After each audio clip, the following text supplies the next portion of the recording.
ভাঙড় বিধানসভার অন্তর্গত চালতাবেড়িয়া অঞ্চলে খবর পাচ্ছি তৃণমূলের পার্টি অফিসে আগুন লাগিয়েছে। তৃণমূলের নেতা শওকত মোল্লা সাহেব আমাদের আইএসএফ এর নামে আমাদের নামে দোষ দিচ্ছে। এটা তো পুরাতন গল্প, এই ধরনের গল্প উনি অনেক আগে করে নিয়েছেন। এটা সুপরিকল্পিত আইএসএফ এর ছেলেদের নামে মিথ্যা মামলা দেওয়ার জন্য। 14 তারিখে আমরা গণতান্ত্রিক প্রক্রিয়ায় শান্তিপূর্ণভাবে ওয়াকফ সংশোধনী আইনের বিরুদ্ধে একটা মিছিল করতে চেয়েছিলাম কলকাতাতে। আসার পথে পুলিশকে দিয়ে আটকেছে এই শওকত মোল্লা সাহেবরা। সেখানে হিংসা করে আমাদের নামে 5টা মামলা হয়েছে। 5টা মামলাতে বিভিন্ন নেতৃত্বদের নামে মামলা দিয়েছে। এখন দেখছে আরো বাকি কার নামে দেওয়া যেতে পারে।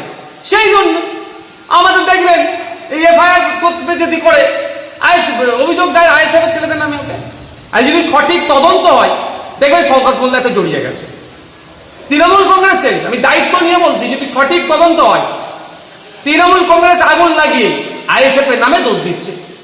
এখন আমাদের ছেলেদেরকে প্রশাসনের লোক পক্ষ থেকে যে সুমোটো করে যে মামলা দিয়েছে একাধিক ছেলের নামে, একাধিক নেতৃত্বদের নামে, তা তো আটকে রাখতে পারছে না। এই ধরনের ঘটনা এরা 2-4টে আরো হয়তো ঘটাতে পারে, আইএসএফ এর নামে দোষ দিতে পারে। তবে আমরাও দেখছি পুলিশ নিরপেক্ষ তদন্ত করুক। যে আগুন লেগেছে সত্যি যদি তাকে গ্রেফতার করা হয়, দেখবেন আমি অন ক্যামেরা বলছি সে তৃণমূলের। এবার তাকে কে আগুন লাগাতে বলেছে তৃণমূলের বড় নেতারও নাম চলে আসবে যদি সঠিক তদন্ত হয়।